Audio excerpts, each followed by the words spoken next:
everyone, Trunix here. I am the author of The Halfway Tree, a standalone urban fantasy novel based in Trinidad and Tobago and featuring Caribbean folklore. So, to celebrate Caribbean Folklore Month, I will be coloring the folklore characters featured in my book.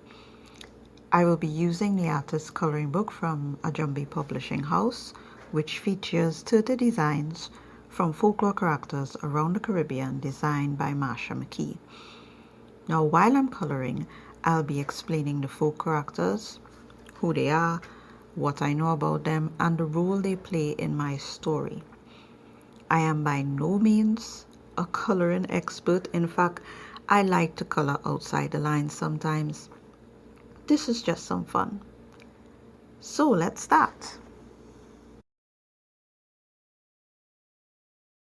So I got tired of coloring inside and set up outside for this one. It's a little overcast. I hope it doesn't rain, but if it does, I'll just go back inside. Today we're talking about the infamous devil woman, the Lajables.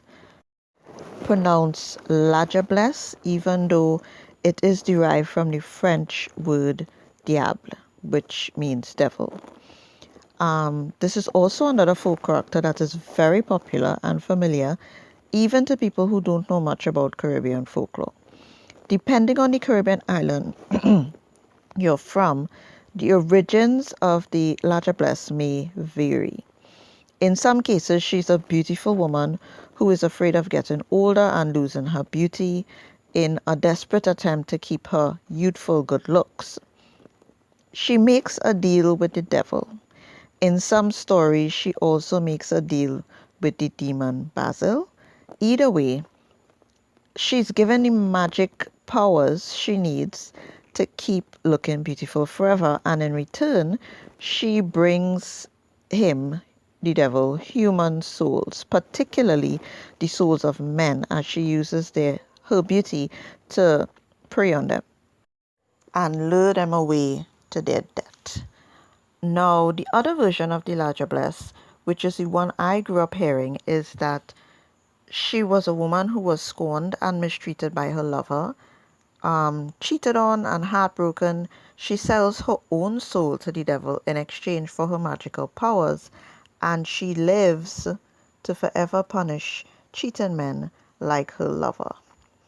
Now, the second one clearly has some social commentary to it. It was a warning to men who like to play the field, or who were, very abusive, in their relationships, that, that beautiful woman you're cheating with might just be a Lajables plotting to take you to your doom.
Right, so a Lajables' prey tended to be, in the second instance, men who were unfaithful or who were, abusers in the home. Those are the kind of men that she targets. Now, she could normally be found wandering the streets late at night, waiting to entice men who were on their way home after alignment with their friends.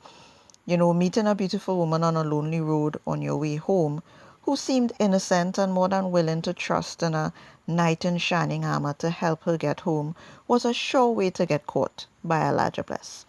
I always found this story funny because it insinuated that men also should not talk to strangers. The fact that stranger danger for men back in post-colonial times came in the form of a beautiful woman always seemed hilarious to me.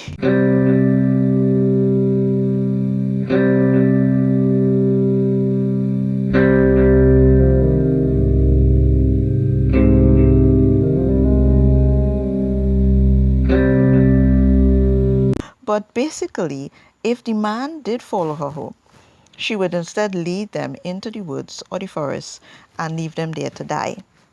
I assume she didn't kill them because in this instance it is just a cautionary tale.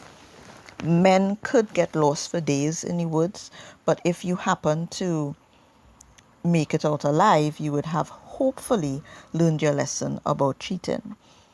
Hopefully. A key feature of the Lajabless is that as lovely as she is to behold, one of her legs is a cow's hoof from the knee down. She apparently cannot make it go away with her magic. I assume it's her penalty for capturing souls for the devil, so she always keeps it covered. I guess a cow's leg is something that would be easy to miss in the dark of the night, especially if one is drunk like a fish.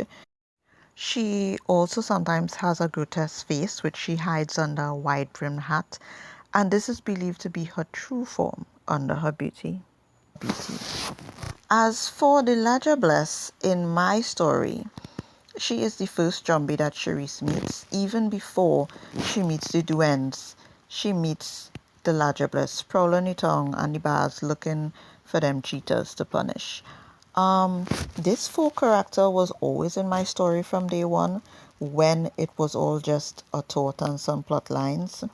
She has a big part to play in verifying certain suspicions that Charisse has. Normally, the Lajabless wears either red or white. I suppose white because she tries to come off as this, very innocent, unassuming person to lure people in, and red because that is her, embracing her true nature of being, this passionate, cunning woman. But I wanted to stay clear of both those traditional colors that she's normally in, which is why in my story she wears a magenta dress. I didn't have magenta, so purple would do for this coloring session. I actually had no idea how I was going to color this. I worked with about 30 color pencils and ended up using less than 10. Hallelujah. But yeah, that is the Lajabless. So as usual, if you would like to color with me, there will be a link to the Caribbean Folklore Designs Artist Coloring Book below in the video. There will also be a link to my book, The Halfway Tree, if you'd like to purchase it to read. Thank you so much for joining me this year for Caribbean Folklore Month while I colored the Caribbean folklore characters in my book, The Halfway Tree. See you next year.